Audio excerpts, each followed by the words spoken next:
goes the intro.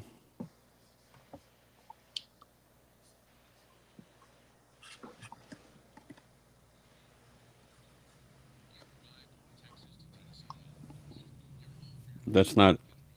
It didn't go live. It was No. playing. It was playing in my ears. Uh, we're professionals, damn it. All right, Yep. here we go. Take two. There we go. You've arrived at the Texas to Tennessee Podcast, your home for your favorite independent artists and a couple of guys you've never heard of. Who? It was Texas, it was Tennessee. It was what I had coming to me. You were unlike anything. Howdy, folks. You have arrived at the Texas to Tennessee Podcast. Special shout out to our friends Adam Hood and Evan Boyer for helping us with that intro.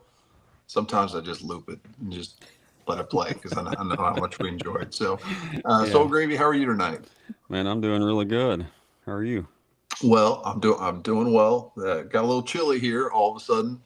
Feel like it's starting to feel a little bit like winter, but I'm sure it'll be 70 here before we know it. So it was like 12 or 13 when I went to work on Monday morning, so that was not good. Not good. It's been bearable since then. All right. Well, those are foul words. Guess what, Soul Gravy? What's that? Rhett Embry's here tonight. Welcome in, Rhett. Good to see you, buddy. What's up? How are y'all doing? Thank you for having me. Doing good. You've been on my little phone now in the last couple of weeks quite a bit, man. It's good to get to chat with you. I'm glad to be included this time, but yeah, super excited to have you. And folks, if you are watching on YouTube, we appreciate it. That's our preferred place. Feel free to enter questions in the chat. We'll do our best to ask Rhett some of the zingers in there. But otherwise, Rhett, if you could take a couple minutes and just give us a little bit of your backstory, and then we'll get into some heavy-duty questions. All right. So, yeah, my name's Rhett Embry. I'm from Wilsonville, Alabama. I've been playing music about 5 years now. Got inspired by a dude that become one of my closest friends in the music industry, a dude named Kel Wetzel. And it's crazy how that all started, but I'm sure we'll get into that later. I was a firefighter for 5 years. Did that, got to the point where I just had to make a decision if I'd do that or chase my dreams. So I just dropped everything, left everything I ever knew, everyone I ever loved, and moved 1,000 miles away from home to East Texas to pursue my dream of being a rock star. So here we are. That was impressive. That was polished and to the point. I like Dude, it. I just freeballed that shit. That's great, man. Wonderful. All right. Well, you know, we get all kinds of intros. So that was definitely one of the better ones I've heard. So a lot to talk about, and we're gonna dive into a few of those things. But before we do, Soul Gravy, guess what? It is time to play the game. It is. All right. That game is called Why Are They Famous? And tonight's town, as Rhett mentioned, is Wilsonville, Alabama. Wilsonville is in southeastern Shelby County, Alabama. As of the last census, was 1,857 people. So keep that in mind. Don't knock yourself out too hard. Also, fun fact: Wilsonville is about 4.5. This is something new. About 4.5 hours to you, Soul Gravy. Okay. Wilsonville is about 11 hours to me. So you can guess where we are based on that information. And you can also look at the title of the podcast and probably figure that out. But so Wilsonville, we have 3 folks from Wilsonville. So what area of the state are we talking? I know it's about an hour southeast of Birmingham. Okay. So gotcha. Yeah, so 4.5 hours to you, 11. Not that that's going to make me know anybody, but I was just curious. Yeah, just in case. All right, you're, I'm going to guess probably 2.5, 3 hours to Atlanta. Would that be right? Yeah, that's somewhere. Okay, right, 4 or 5 to Jackson. Kind of in the middle. Yeah, gotcha. All right. Yeah, it's center of the state. Yep, there's our geography lesson for tonight. All right, we have 3 folks from Wilsonville. We also have 8 people from Shelby County, just because we thought we'd expand it a little bit more. So Shelby's the the county that is directly southeast of Birmingham. Shelby County is the county that Memphis is in too, by the way. Oh, yeah, I think I knew that. That's right, because I've seen it on the license plate. Totally makes sense now. Okay, all right. All right, Lori C. Battle is the first famous person from Wilsonville. I'm not familiar, I don't think. Lori is a U.S. representative from Good Alabama. Lord. She's a congresswoman. So shout out to Lori. Howard Hill. I don't think I'm familiar. Howard Hill, I understand why you wouldn't get this one, but he was a world famous archer. Okay. At one point between the 30s and 50s, he was the most famous archer in the world.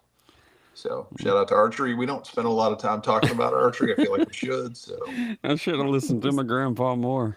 Yeah. He also was a stunt archer for Errol Flynn. I like the old time movie, Robin Hood. Errol Flynn. That guy. Yeah. So gotcha. Yep. Apparently that came in handy. The third person from Wilsonville, his name is E.B. Teague. Actually spelled exactly like our friend John Teague, but I don't know that he's related. I mean, he might be a Teague cousin instead of a Teague brother. Could be, yeah. I'm not familiar, no. He was a prominent Alabama Baptist minister of the 19th century. He helped organize the Wilsonville Baptist Church. So, shout out. Right. That's Wilsonville. That's all that I could come up with, and I did scour the internet. So I'm surprised you found that much, honestly.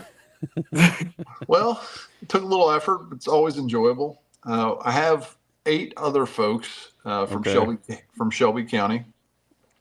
There is a common theme, and once you figure out that theme, just guess that. All right. Drew. Hopefully, after I get the first one wrong, you'll tell me what the theme is, and then we can just go from there. All right. Drew Avans, Avans. I'm not familiar. Current player for the Colorado Rockies. Used to play for the Brewers. So lots of disappointing when I get current players wrong, but to be fair, it's hard to keep up with baseball these days. All right. Well, this guy isn't current. Just as an FYI, his name is Spoon Carter. I'm thinking he might have been a ball player. He was a baseball player. He a little tied to you, Soul Gravy. Well, not this part, but he was in the Negro Leagues, and he also was a Memphis Red Sox. Okay. Yeah. So shout out to Spoon. This is the first time we've had anybody by the name of Spoon in the Why Are They Famous section. That's a great name. That's pretty good. Yeah, I wish mine would have been Spoon. Yep. Spoon Gravy. All right. Jim Davenport. I think I actually heard that name, but I didn't know. I wouldn't have guessed that he was a baseball player. Well, you are correct. He played for the San Francisco Giants. So, a little bit older. Okay. James Hardy. I mean, that name is like the Hardy name is a lot of different things, right? But I would say we'll just keep going with baseball player until I'm wrong. Well, you're wrong. Okay. He was not one of the Hardy Boys. Sure, you've read a lot of those. But James Hardy was a surgeon. He performed the world's first lung transplant. Good news, bad news situation. Did the first one. The guy only lived 18 days after that. But yeah, he got a few extra days out of it. So shout out to him. Yep. Joe Hudson. You might have a chance at this one. But maybe not. Yeah, I don't think so. Nope. Joe is a driver in the I think it's called the Camping World Series now, but it used to be called the Craftsman Truck Series. So pretty high up in the old NASCAR world. So shout out to Joe. Willie Kirkland. I don't think I'm familiar with Willie. Willie also played for the Giants and the Indians. So another baseball player. Gotcha. Pretty impressive. I feel really bad about that. Yeah, I feel really bad. Eddie Reed. Also played for the Memphis Red Sox. So that's okay. two. Gotcha. They had a pipeline going there. Oh yeah. And then Fred Whitfield. I'm not familiar, I don't think. Also baseball. Okay. Played for the Indians, Cards, the Reds, and the Expos. Gotcha. So that means he was at least in the 80s if he played for the Expos. Expos, yeah. 100%. And his nickname was Wings because he had a very unusual way of delivering the ball. So. Oh, I thought you were going to say running. Yeah, could be.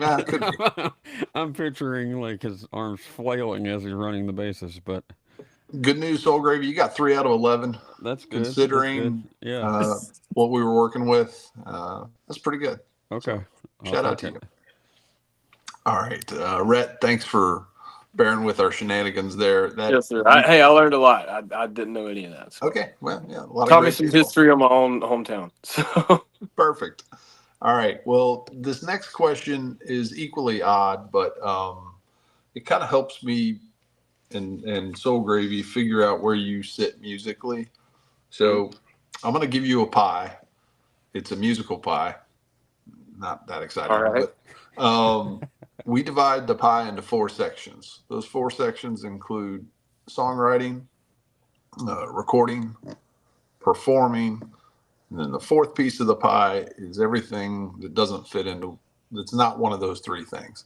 So everything in terms of the business and the back end and the social media and all those things that everybody loves doing. So that's go ahead, sorry. That's the fun stuff. Yeah, absolutely. So the question is, where out of those 4 pieces, where do you feel kind of the most at home? Where is the place that you go, that's my jam, that's what I'm best at? Performing, absolutely. Performing, okay. 100%. You can't beat it. So I guess let's ask the question a couple different ways. What percentage of the pie is performing for you right now? Like what we're actually doing, or how much I like it? No. What you're actually It's been tough since I first moved to Texas because I've had to completely restart out here, rebuild my brand and my band and my sound, and just I've went through a lot of life-changing events out here too. Sure. So it's just I'm kind of rediscovering who I am as a person and as an artist. But I moved out here December of last year, so I've been out here just at a year, and we really didn't start rolling, I would say, up until the end of the summer, and then up until last week we've been on the road every single weekend. So awesome. We're finally starting to get some traction out here and get a bunch of shows and stuff like that. So good. All right, good. So it's a growing piece of the pie. Yes, it's growing, and hopefully it continues to grow. Okay, so the next question is, when did you kind of in your musical journey? I'm not gonna ask you like, hey, when did you first get into music or anything like that, but when did you know performance was kind of like the thing that made you the happiest? Our first show ever. Oh, really? Okay, so you knew right out of the gate. We played back in I think it's in Fayetteville or Harpersville, Alabama. It's the other side of the river from where I grew up, and we played at this little place called Hillside, and it's 3 single wide trailers welded together, and it's about as trashy as it sounds, and we actually had a decent little crowd in there. And it was our first ever show that we somehow got. It was right before Corona started popping off, I think. Okay. And it was actually that night I had Corona that night, and the next day I tested positive for it. And I was sick. I thought I just had a cold or something and rolled through it. But it was that night, just the experience I got from it, my first time really being on stage. I mean, even though it was a shitty little honky tonk and 3 single wide trailers welded together, it was just that feeling, that experience. It's just I've been chasing that high ever since. Nice. So, okay. So if I had to ask you what comes next out of those other 3, so we've got songwriting, recording, and we'll call it the business, but everything else that you have to do, what falls next in line for you? I mean, recently I would say our recording and songwriting kind of went hand in hand because we just did 3 new songs in the studio a couple weeks ago, and both of we did a cover, and I'm not going to say what it is. I want to shock some people with it, but we did a cover of a well-known 90s grunge rock song. So hopefully that gets a little traction from that. But the 2 originals we did, they were kind of half-ass finished, and we just went in there and kind of me and the band, we slept on the floor in the studio for 3 days and just camped out in there and just dedicated those 3 full days to that. And we come up with some really good stuff. And that was just these last few songs we did. And then the album, when I went in there to record it, I slept on the floor doing the same shit, writing songs while I was in the studio. I had probably 6 of them when I went in and left with a 11-song album. So nice. Do you enjoy the pressure of it, like of going into the studio, because it's expensive and like some people aren't super comfortable not having everything lined up before they get in?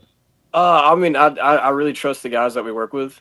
So when I did the album, I recorded that with Hunter Napier, Josh Serrato, Ben Hussey. Yeah, and those guys, I did an EP with my first band, Half Mile, is what we called it back in the day. And that's just me and all my high school buddies, and we just really didn't know what we were doing. And we dropped a little EP back in the day, and I went and redid all those songs, and I had, I think, 5 new ones that I wrote too. And even the old songs and everything, they just made sound brand new. So it's just, I love working with those guys and everything. But this last time we went, I took my band in there. We still work with Ben, and he produced everything for us. He was an engineer, but it's just his vision on everything and how he knows exactly what I want to do. It's like he's reading my mind, and he's actually musically inclined enough to be able to do it. I can't make all those sounds and everything. So. Yeah, makes sense. Soul Gravy, were you familiar with any of those names that he mentioned? I hear the name Ben Hussey a lot. Yep. He is the man, absolutely. So, so shout out Ben if you're watching. Ben's amazing. Ben and Josh were part of that little band called 6 Market Boulevard, which if you are a fan of, cross Canadian, that was probably the next natural step. Without trying to place them too much in a corner or whatever, that they had a lot of good stuff going on. So shout out to 6 Market Boulevard. Yeah, I wasn't familiar until we until you told me about it. So and their name, it's come up on the podcast several times from folks recording around the area. So absolutely, which says a lot, honestly. Yeah, for sure. I mean, I don't know them and wouldn't know a face if I ran into them in a crowd, but just to hear unprompted different folks come on this podcast saying something similar is what Rhett's saying. It's pretty cool to hear. And then Clayton, who's the lead singer, is also the one, I don't know if you remember, but when we had Presley Hale on, she said, "Oh, that's my cousin," and her actual cousin. So there's all kinds of layers, as you might imagine, in the old Texas music. I do remember that. Yep. Cool stuff. All right. Well, thanks for sharing that with me. I'm going to hand you over to Soul Gravy for some insightful questions. All right. So going from the triple wide trailer park bar, which, I mean, I think I have not played at that particular one, but I feel like I've played at one something similar before. Yeah, they got them everywhere. Yeah, I mean it's sometimes it's the most fun you can have. It sometimes just depends on the place and the night and everything. But the sound that you were shooting for at that time compared to when you met your guys in East Texas and starting to actually find your legs, how did that? Did what you had in your mind, did it change from the early days to now? Absolutely. Yeah. I mean, I started really playing music. I would say my earliest influences are, obviously Co Wetzel and Cody Jinks, Cody Johnson, all that stuff. That really red dirt sounding stuff. And it was very, in my opinion, I was writing very basic songs, very basic guitar parts and lyrics and all that, kind of just country with a little bit more ass behind it. And as I moved out here, I met some like-minded guys, and I kind of, I've been playing those songs for going on 4 years now. A lot of the songs on the album, because that was stuff I wrote when I was, 19, 20, 21 years old. So the things I've experienced in life, and of course playing music now, because I was a brand new musician then. I've only been playing for 5 years. So just discovering who I am and my sound and everything, it's definitely a lot more rock, because I grew up listening to, Creed and Cinderella and Alice in Chains and 38 Special and Leonard Skinner and Molly Hatchet. And it's just, I have a whole plethora of musical influences, I guess. And as I got older, I kind of learned how to expand my horizons, I guess. Mm-hmm. So definitely what I'm writing now is completely different than what people have heard from me before. It's a lot more on the rock side. It's a lot more, and I feel like a lot of guys are going that route. You know, Cole Barnhill, Treaty Oak, Sterling Elza, Noah Bowman. I mean, Jake Slay. That's what I was gonna All say, those tomorrow guys. night's guest. Yeah. Yeah, I was just on the phone with him earlier. We were talking about it. He's like, "Dude, we're gonna be on there tomorrow." I was like, "No shit." That's my boy. Shout out Jake Slay. But yeah, there's a lot of guys that's kind of going that route, and I love to see it because I feel like rock music's hurting right now, and country music is just oversaturated. It's the same cookie cutter stuff. I mean, the mainstream country music, and there's no mainstream rock anymore, really. And I feel like there's a new wave of that coming, and I feel like there's a lot of guys that could really take off in that scene. And it's just, I feel like there's going to be a big reawakening in the rock scene right now. And there's a lot of us guys that can take that over, I believe. Yeah, well, I mean, I don't know a ton of them besides the guys I've been introduced through this podcast. But as far as, you know, even Co and Treaty Oak knocking down a lot of those doors with aggressive, you know, rock sounding music. You know, I know yours is a little bit different than that, but still.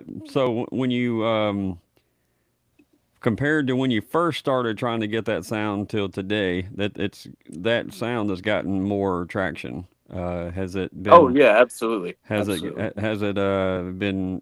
I don't know. I want to say easier because I know it's not easy, but I'm sure it's nice finding all these different like-minded people and real. You're kind of going into the battle not alone. I would Oh guess. yeah, absolutely. I mean, how I see it is like the way that Cross Canadian was doing stuff back in the day, when it was all that traditional country kind of Texas red dirt stuff, and they kind of brought the country with the ass in behind it, and that kicked open the door for Co and, you know, Dylan Wheeler and Treaty Oak now that's on that run. I think it's just those guys are now paving the way for the next generation of those artists coming in, I believe. So it's history repeating itself, in my opinion, I think. And there's a lot of us smaller guys, I believe, that there's a lot of talented guys right now in the Texas music scene. And it's just there's room for everybody, I believe. And I feel like the genre is kind of splitting right now, and you have multiple different directions you can go, multiple different artists that you can like, and you can appeal to so many different people. So I feel like that way it's kind of gotten easier, especially with social media and everything too. You can just post the right TikTok and it blows up, and then you're good. So it's the game has definitely changed, but it's just figuring out how to play it, I guess. Understand? Because I was thinking like if there wasn't guys like, you know, current guys right now, relatively new, like Dylan Wheeler and those guys, then like it would be hard to get opening spots and things Oh, to that absolutely. nature with more Absolutely. traditional Texas country sounding people, and then you're coming in with your sound. It would be hard to get those gigs. But Oh, there yeah. is enough of those guys these days to where, you know, you can, you know, join the carnival and go open for all those different folks like that. So it's cool that it's there's already a little bit of a road there to have, you know, to hop on. I think that and I'm sure that builds a mutual respect with all you guys too, going into it together. Oh yeah, and absolutely. And big shout out to Dylan Wheeler. That dude has helped me more than I could ever imagine. That's my brother right there. So if it wasn't for him, I wouldn't be able to do any of this. So All right, so real quick, and then we'll go to Steve. So in the triple wide trailer, what are some songs that you would have been playing in the first cover band? I'm always curious. oh man, cover songs from the beginning. I know we did Stranglehold. That's been a day one. Man, what else? Simple Man, Yeah, Sweet Home Alabama, of course, because you right. got to play some Dinosaur, Hank Williams Jr. So yeah, we're not that far. I mean, you know, we're not in the same town, but it's still the same kind of music that you got to play. Oh Apparently. yeah, I did play Queen of my double wide trailer in there. I remember that. So Very, that was kind of fitting. Apparently, if you're playing a triple wide trailer, you have to play Stranglehold. Talbot, keep that in mind. Oh yeah, yeah, absolutely. I will keep. Rhett, you brought up Co a couple times. I know there's a little bit of a relationship there that you have with them. Anything that you can share? I know there's a story about a guitar and a few other Oh things. yeah. Anything that you're comfortable sharing? Absolutely, dude. So we're over at my house one night in Wilsonville, and that's where a lot of the guys have come out. I've been fortunate enough to make a lot of friends in the music industry, and we have a hunting ranch out there, so they would come hunting with us on our property and just hang out and have a good time. But we're out there hunting one night, and everybody's sitting on the back porch. We're drinking, having a good time, and we're passing around this guitar, and it gets to me. I sit there and strum it a couple times. I'm like, man, this is the best sounding guitar I've ever played. And Co's like, you want it? And I was like, dude, you're bullshitting. So we sit there, we go all night, just passing around playing songs. And I had to work at the fire department the next morning, so I go ahead and go to bed. And when I wake up the next morning, they're all still on the porch partying. So I get up, I go to work, all that. And my dad called me the next day, and he's like, what do you think about Co giving me a guitar? And I was like, he didn't give it to me. What are you talking about? He's like, oh, shit, yeah, I forgot. You already went to work. Everybody's still partying. He signed on the back, don't sell this bitch, Co Wetzel, put it in the case and left it in my bed. And that was it. So, and I've played that guitar for the last 4 years, playing live shows up until recently, and I just kind of got comfortable playing electric, so now I'm starting to swap over and play electric on stage now. So, oh, nice. All right, very cool. Yeah. There's like I said, I'm trying to get that more rock sound, So yeah, totally get it. Gotta have an electric guitar. I don't think we exactly, or maybe we talked around it, but can you talk a little bit about the move to Texas? I know you said you had to get a new band, and but where was the brain in terms of like, hey, I'm going to Texas, and was it all musical, or was it partially something else? Or I mean, it was a lot musically, of course, because I mean, there's not really a music scene in Wilsonville, Alabama, if you could guess. Unless you're going to Nashville, and my sound's not really welcome in Nashville, I don't think. A lot of us guys that try to go to Nashville get shunned. I feel like so.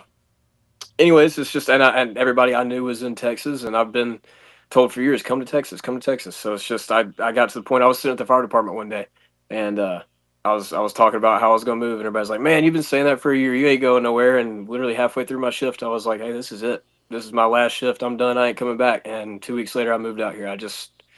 It was a kind of a spur of the moment decision. It was like, I got to do it now, or I'm going to be stuck in this situation. Right. So good for you. Well, we're glad to have you, man. Thank you. Also, it feels like to me that sometimes the move for, I don't know, you use the term shred dirt, right? Like you lean into that pretty hard. So it feels like that move is, if you're going to move out of Texas, is to LA. Is that a fair assessment? I mean, the music style, yes, in a way. I've heard of a few guys from California. Yeah, that's doing kind of the same sound, but I mean, of course, it's different. It's that West Coast stuff, but it has a very similar, I guess, energy behind it. Is how I feel. So I think I like Gannon. Because Gannon just, I think, absolutely, got signed by somebody out of LA, and I know he's been spending some time there and whatnot. It seems like that is more welcome there than it might be in Nashville. Oh yeah, absolutely. I just feel like Nashville, if you're not the, cookie cutter, clean country, and they can put you on the radio, then that ain't what you want. And I know guys in Nashville that's, some of the best musicians I've ever heard, and they've been there for 10 years, and, they're just getting overlooked. So it's such a saturated market up there, honestly. Understand. So, well, you also mentioned Dylan. I think he is on the song that we're going to play here at halftime. Anything that you might be able to tell us about this tune? Yeah. So we're noodling catfish one day in Wilsonville, Alabama, on the back porch, the infamous back porch. There's been a lot of good songs written out there, and so we're sitting there, and I'm going through this situation with this girl I was talking to at the time, and I was off talking on the phone, and I come back, and he'd been sitting there. He's like, "Hey, dude, I wrote this song while you were gone." I was like, "Well, shit, play it for me." So he starts playing it. I kind of like his, idea where it's going. I was like, "Well, dude, I got these chords, and I got this first verse right here." And then we sat there and just put it together in about 2 hours, and this was it. And I went to record it with Ben Hussey in the studio and all that. And at first, he didn't want to hop on it, and I sent him the first little demo, and he was like, "Yeah, I'm going to the studio. I'm getting a feature on that." So. Nice. Well, it sounds great on it. So we'll let everybody make their own. He definitely made that song. So yeah. we'll go quiet here and let Soul Gravy give it a crack. But here's Make Me Feel.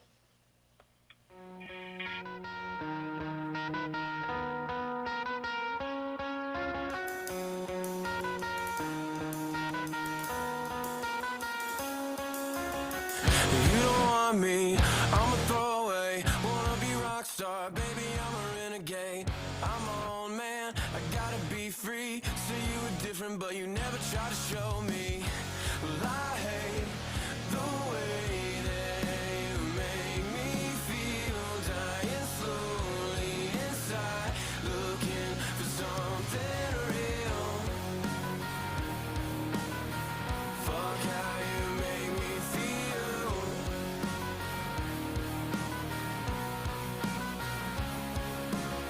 Save myself from a mistake. My heart is not yours to break. You always told me what I want to hear. Better luck, there's always next year. I hate the way that you make me feel. Dying slowly inside, looking for something real. I thought I'd be okay. Well, I've got one thing to say. Fuck how you make me feel. Fuck how you make me feel.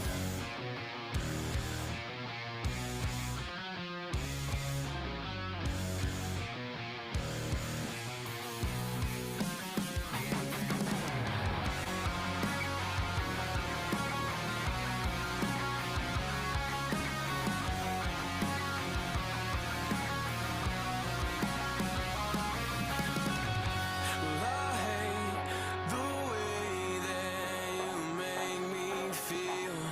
Dying slowly inside, looking for something real. I thought I'd be okay, but I got one thing to say. Fuck how you make me feel. Fuck how you make me feel. Fuck how you make me feel.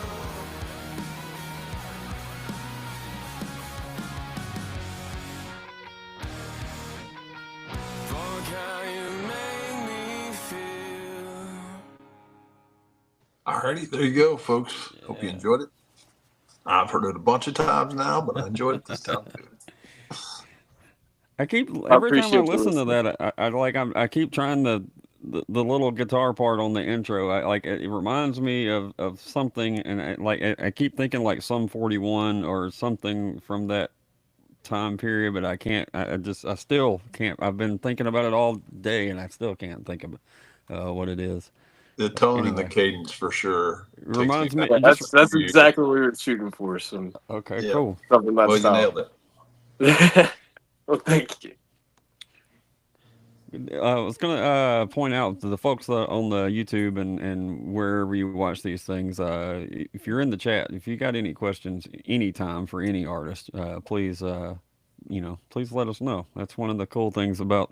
It doesn't always happen, but it's cool when it does. So there's your chance to fire some questions at the Absolutely. artist. Yep. I do want to ask. So you also touched on this new music coming out. Do we have any general time frame or kind of what that might look like? Not that- particularly, not right now. I mean, we just got done. I think it was 3-4 weeks ago. We just got out of the Gotcha. studio. I just got some of the mixes back, so I Working gotta through send it. them off, Yep. get them mastered, gotta do promo, gotta film content, gotta do all that stuff. So Yep, totally makes there's sense. it's a little bit longer of a wait, but if you hold on just a little bit longer, I promise there will be some stuff coming out very, very soon to tide everyone over. So And not to fully give it away because I know you don't want to, but fans of this show, both of them, we appreciate you being out there. If you know the intro song, there's a decent chance there might be something that you would like coming down the road. So Okay. All yeah. right. all right. All Stay right. tuned. All right. All Ghosts of right. Gray County come in the chat. That's cool. Oh, what's up, boys? Good to see. Good to see all that. The whole crew here. Exactly. Um, so one of the things that I like to ask is when you're doing these different opening spots and you're on stage in if it's primarily somebody else's crowd, but you and your boys got to go out there and win them over. Do you enjoy that challenge? Is that something that you think about, or do you just go do your thing no matter what? What goes through your mind? I mean, I'm not. I mean, of course, I'm trying to win fans over, but it's just that's not really a thought that goes through my mind when we walk out there. It's just as soon as we hit the first lick, it just everything goes away, and I don't think about anything. I'm not worried about anything. I'm just up there doing it. So it is crazy though seeing you know going and open. We did I think 3 shows in Oklahoma City with Dylan, and the first show nobody knew who we were until we played "Make Me Feel," and it's like, oh, it's that guy. And then the second show there was a couple folks out there that kind of knew our stuff, and then the third show, I mean, by the end of that one, they were singing the stuff right back to us. So it's pretty cool to be able to go there and see the growth and all that, you know. So. Well, that's kind of the follow-up question to some of that is when you're on stage and you actually start to see those heads bob and people starting to dig what you're putting down. I mean, how is that? What's that from your point of view? It's surreal, honestly. I think it's crazy that people actually view me like that. They're just like, they actually like my music and actually like what I have to say. I never expected that. I wanted to play music because I thought it was fun. So, and I mean, I thought I had something to say. I didn't think anybody was going to listen to it. And it's like actually having people be like, "Oh man, I love your music," and I coming to a show and then seeing and all that stuff. It's crazy seeing that response from people. Honestly, it's still surreal. It gets me every time. So. Like I said, I'm glad that y'all got those people that musically that fits so well that you're able to open up for them. Because man, it would, I just in my mind, it would be so hard if the only people that you had a chance to open for were, you know, the traditional sounding country guys, and then you got to go up there and try to be yourself. Yeah, It's kind of a shitty spot, and then but you got all these guys that were the crowd that's there. They understand what you're doing, which is that's great. That's great. It doesn't always happen. So That's half the battle. Oh yeah, and there's still those shows sometimes though, where it's depending on the band we're opening for, the venue we're at, that our style's not appreciated sometimes. But understand. yeah, Keep in mind, you gotta find that right crowd. Eric Church got booted off the Rascal Flatts tour too, so for being too rowdy and too loud. So there's so it goes all the way to that, even that far to those people. So wouldn't be the first bar I've been kicked out of. All right, so I'm curious in terms of age demographics and the sound that has a little bit of some of the songs have a little bit of a retro feel to them. Do you see a pretty wide range in your audience? I'm sure you're kind of paying attention to who's showing up at shows and whatnot, or is it pretty contained?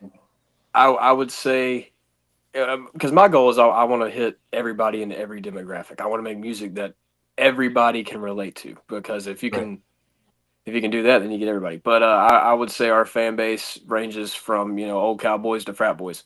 So Okay. I've seen them all out there in the crowd. So it's our fan base is very diverse. It's just if you like rock and roll music from the 80s and 70s, like Ted Nugent and all that shit, and then of course the dad rock they say of the 90s and all that. That's kind of right where we are, I guess. I'm sure that Southern does grunge is what I like to call it. I'm sure that does help out a lot with the kind of the resurgence of a lot of that style of music. Like my daughter's 17, but she knows Soundgarden and Sublime and. Even though even though she listened to Co or whatever, it's still, those songs trend on TikTok and whatever else these days, between Creed and whoever else. So it's cool that that music's not going away or only heard on, unfortunately, classic rock radio is what that would be on these days. That makes you feel old when they, say Creed on classic rock. Yeah. Yeah. There's a lot of those situations over here. I understand. All right. So, Rhett, I also want to ask you maybe if you can give, sounds like you've had some success booking. Any tips or things that you might share with somebody was in your spot 9 months ago in terms of kind of how to make that happen? Don't stop. Be persistent. Be annoying. Send email after email after email after email, and then call them. And then if they don't answer, keep emailing. And go to the venue in person. Talk to people. Make friends. Make connections in the music industry. I mean, that's really all it is. It's hard. It's tough. I mean, I'm still have a tough time booking. But it's just, not having an agent or a management or, anything like that, doing it completely Right. independent, it is very, very hard. But just to anybody else that's in that situation, don't quit. You got to be persistent. And it'll eventually pay off. Have you found any, and I know every venue is a little bit different, but have you found anything that seems to, I don't know, maybe work more often than, because, part of doing booking is taking a lot of hits to the face, like it's just, Yeah. you're not getting the responses that you would hope for, but every once in a while you find a little, seam in the defense and you can kind of exploit that or improve your chances. Is there anything that you've done that you feel like, oh, that tends to work better for us on the booking side? Having friends that have experience in it. That's about it. Yeah. Yeah. But other than that, it's just persistence. Just Okay. staying after it because there's venues that I've hit up, once every week for 2 months and never get a response, and then they have somebody cancel and say, "Hey, we just had a cancellation. How's this day?" And then you hop in right there, and then you get rebooked again because of that. And it's just you gotta stay after it. So. All right, I'm gonna ask you to put a percentage on, and you can share this if you don't want to. We'll just go to the next question. But can you put a percentage on the non-responded emails? 98% of them. Okay. Yeah. Yeah, Right. I've sent out probably 500 emails and maybe gotten 5 responses. Sorry. So. Yep. All right. Fair enough. Yeah. The bad part about that is that, people that play music know this, but people that just listen might not. It's even that way a lot of times with even cover bands in those bars. Once they get their Okay. people, they don't want to give anybody else a shot. Sometimes it can be demoralizing even in that world too. So, Absolutely. and considering I'm the guy I'm the dad of the band, I can relate to everything you were just saying. So Yeah. Well. Yeah, it's definitely tough. All right. We haven't really talked very much about this topic, though I feel like it's been talked about a lot. Any thoughts on AI? That seems to be kind of a hot topic right now. No. Absolutely hate it. Hate it. Okay. Anybody can do it. If you're writing songs with AI or getting AI to do any part of your music, I don't support that in any way. I mean, Yeah. I believe music is art, and art is made by real people doing real things, playing real instruments, and it's something that can't be, generated and just and I don't know. It's I'm not tech savvy on all that, but I hate everything about AI. I hate Chat GPT. I hate all that stuff. It's just that's not me. So. Yep. Totally get it. Well, there's a thought that AI actually might be the thing that helps push people back to live music. Absolutely. Because it is something that's completely, human and real and authentic and whatever phrase you want to use. But there's no question. I mean, I don't think it's any big secret right now that live music is doing great at the top end. If you're Taylor Swift or you're, I don't know, whoever, Zach Top or whoever it might be on the countryside.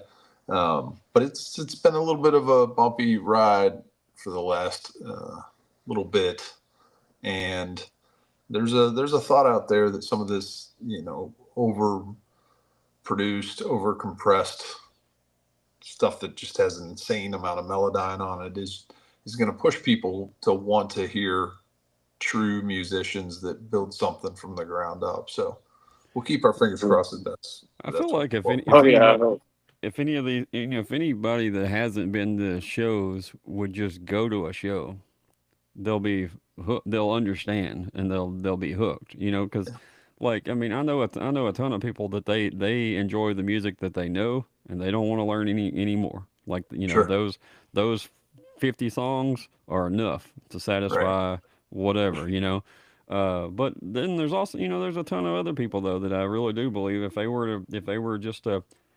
ain't got nothing going on Saturday night and find in one of their venues that books independent music and they just they just on a whim go to a show, I bet they would enjoy it just because of the whole vibe of the whole thing. Go talk to the artist after, go get the whole experience, and I bet you would probably be going to another one because usually it's pretty addictive.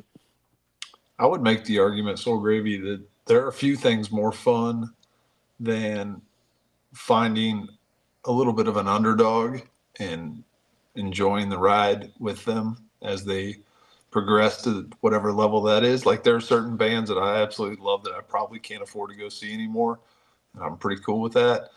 I'm happy for them, because I got lucky and got to see them for free or for $5 or $10 or $15 or whatever it was. And now it's, $350 to go see them. And I'm going to go see somebody else for $5 or $10. That's a pretty good segue to what I was gonna mention. This doesn't have anything to do with Rhett, but one, thanks Talbot, but two, you're welcome. Speaking of underdog, and just had this Lance Rourke album. I don't know if you can actually see it or not, but he just had a song on Landman this week. So, crazy. I don't know. Shout out to it seemed like a perfect. Lance is a friend great of the example. podcast. Yeah. Yep. So I think it was episode 38. I think is what it was. So. Yep. Anyway. I'm super happy for Lance, and I hope that he gets to sell $300 tickets soon. I don't know. It might be a little bit, but we're still. I hope I cheering get to for see him at least once before then. But I'm out of the territory. So yeah, for sure. But anyway. Are we ready to do a little rapid fire? Because we're heading into our time commitment here. Yeah. All right. Are you ready for it, Rhett? Sure. Let me have it. You can say no, but but he's gonna ask anyway. I'm gonna ask anyway. All right. Do you use Spotify? No. For like streaming, no, I don't use Spotify. Or Apple, I will not whatever, ask you anything. that. I have Apple Music all the way. So they have this thing called Spotify Wrapped, and it shows kind of a history of what you've listened to this last year. So who would you anticipate would be, I don't know, 3 or 4 of the top things that you've been listening to when you're in the car or wherever you listen to music? Recently, I would say Super Heaven. I don't know if you've heard of them, but nope. Absolutely love them. Them, Tiger's Jaw. Man, who else?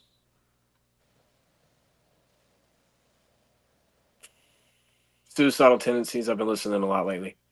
Okay. Nice. What else? Rage Against the Machine, of course. Alice in Chains. Sure. I don't really listen to a lot of new music, I guess. I listen to a lot of the old 90s grunge shit. So, and I'm finding I'm really getting into the 2010s kind of underground post grunge rock scene. That's really what I'm starting to dig into right now. So cool. All right, I like it. This is a weird question, and I didn't think it up, but you get to start a podcast. I'm sure that's high on your list of things that you want to do.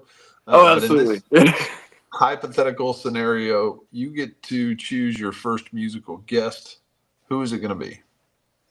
Dead or alive? Either one. Anybody? Prince. Okay. Okay. For a second, I had to think, what is he referring to, the band Dead or Alive, or no? So No, yeah, I'm no. just, if, I had to if I think could about it for a second. podcast interview anybody, if I could talk to any musician ever, it'd be Prince. I think he Yeah. was one of the greatest to ever do it. It would be interesting. Absolutely. It would be, for sure. Mm-hmm. I had to ask, what's going on with the Vikings? Yeah, no joke, right? All right. Here's one. You get to have, you can't choose Prince for this one, but you get to have dinner with one historical figure. They don't have to be musical. It could be anybody. Who you breaking bread man. with?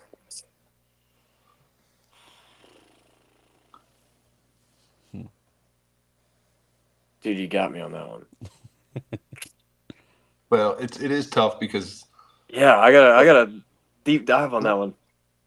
yeah, we can come back to that. That's fine. Yeah. Ask me again in like 5 minutes. Okay.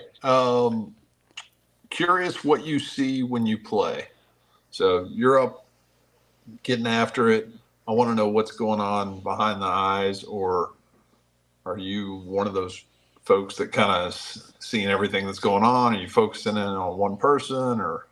I'm kind of everywhere, dude. Honestly, it's like I don't really remember what's going on while I'm up there. It's like an out of body experience. This is the best way to describe it. It's just everything's kind of a blur. So In a flow state. Oh yeah, absolutely. We just go up there and hit it. There's no nerves, there's no worries, there's no anything. It's just we get up there and lock in and we roll with Just it. the reward. Well, that's when you know your band is tight and kicking it, because It's just we get up there and ride. We just get up there and ride it, brother. It's awesome. I love it. I love performing. That's not always the case. So yeah. So whenever you have those guys, it's nice. Oh yeah, big shout out to my guys. If y'all are watching, I love y'all. So thank y'all so much. You're welcome, guys. I set y'all up for that. Yeah. Speaking of love, what's a song of yours that you feel like you're really proud of, but for whatever reason hasn't gotten much love on the streaming side? What's a song you're like, man, I wish everybody would just listen to this song? My absolute favorite's Dirty Dreams. Okay. And I mean, it's doing all right streaming. It could always do better, you know. Sure. But Sure. just how that song come about, that was awesome. I was working at the fire department, and it was a Saturday. We weren't doing anything, so I'm back there taking a nap, and of course I had a dirty dream. So I wake up, I'm in the shower, and I think of I'll see you when I close my eyes, my dirty dreams. I'm like, that's kind of hard. So I get out, I call my drummer. I'm like, hey, dude, what do you think about this? And he said, fucking write that shit down. So luckily, I brought my guitar to the fire department with me that day, and I sat out there on the hood of the fire truck on the bumper of it right there, and I wrote this song in like 20 minutes, and I fell in love with it. It's my favorite one to play. We play it last in the set, so we wrap up our set with that every night, and it's got. I feel like that really captures my sound and what I want to do, and just the energy and everything that I bring. So I feel like that's my staple song, I guess. Nice. Well, folks, you have homework. We like to hand out homework every once in a while. Everybody, if you see this podcast, go give Dirty Dreams a stream. Apparently, it goes hard. I think so. I think y'all like it if you check it out. All right, cool. Thank you for that one. Bucket list venue. I'm sure there's a venue that you have not played yet in the state of Texas. But also I want to know what a bucket list venue for you outside the state of Texas would be. Maybe in Alabama. Yeah. Outside the state of Texas would be Red Rocks. I always want to play Red Rocks. That's Fair. obviously that's number one spot. One in Alabama, you said? Sure. If you know or off the top Texas of or your head. both or whatever. I want to play in like Jordan this Hare week. Stadium. Oh, okay. War Eagle, baby. Yeah, all the way. I want to play there. Very nice. Anything in the state of Texas that you want to play? In Texas, actually, we just crossed that off the list. I've wanted to play Cheatham Street for a long time. We're doing that January 17th with Off the Rails. So. Oh, nice.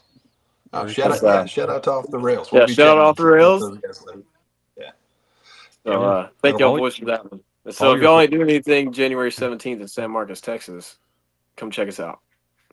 All your friends come to the podcast. Good deal. All right. So, have you been to Buc-ee's yet? Oh, absolutely. Okay. What's the one thing that you can't leave Buc-ee's without? Oh man, either beef jerky or chocolate covered peanuts. But if it's anything specifically at Buc-ee's, got to be a chopped brisket sandwich. Yeah, they're pretty good. So. Pretty good. All right, you got to add your music to any soundtrack. What TV show or movie would you want your music to slide into?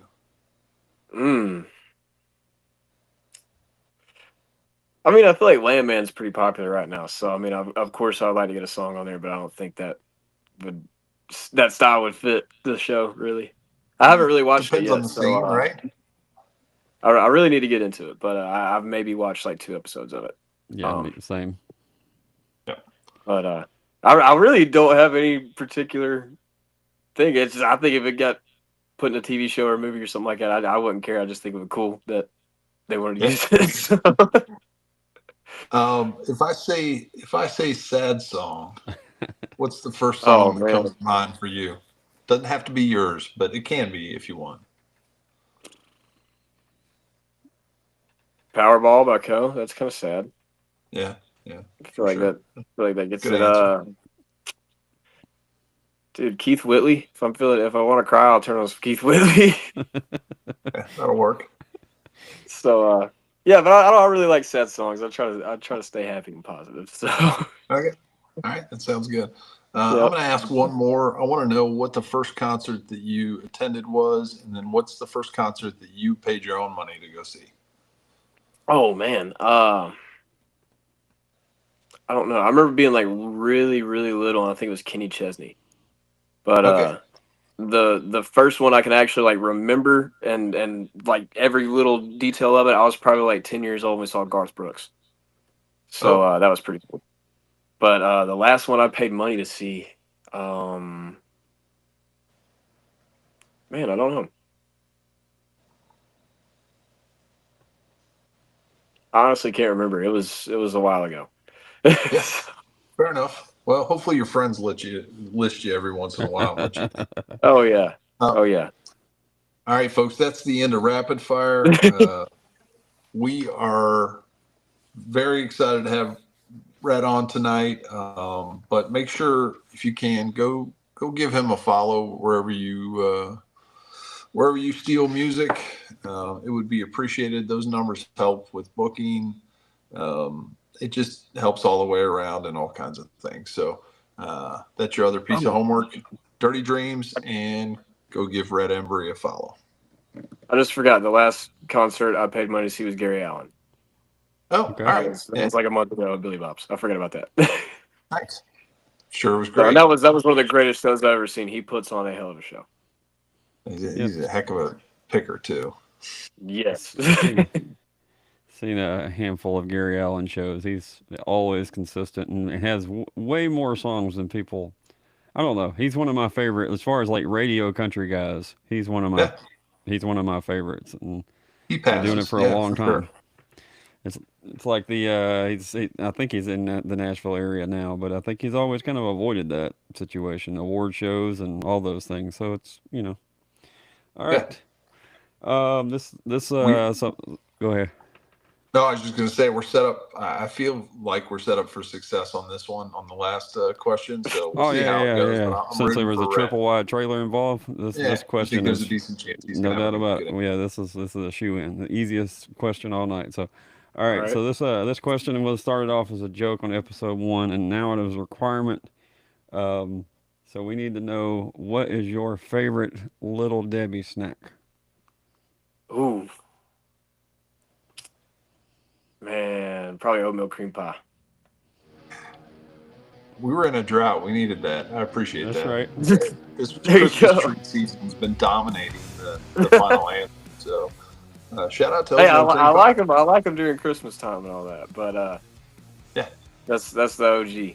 The oatmeal cream pie, you can't beat it. I know Caleb Michael will agree with you. So Yeah, exactly.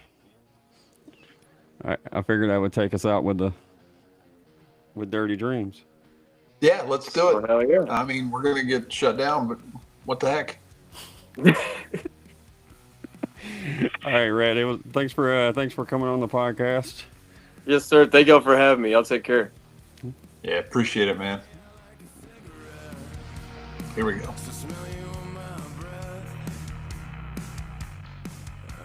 Putting the picture up, guys.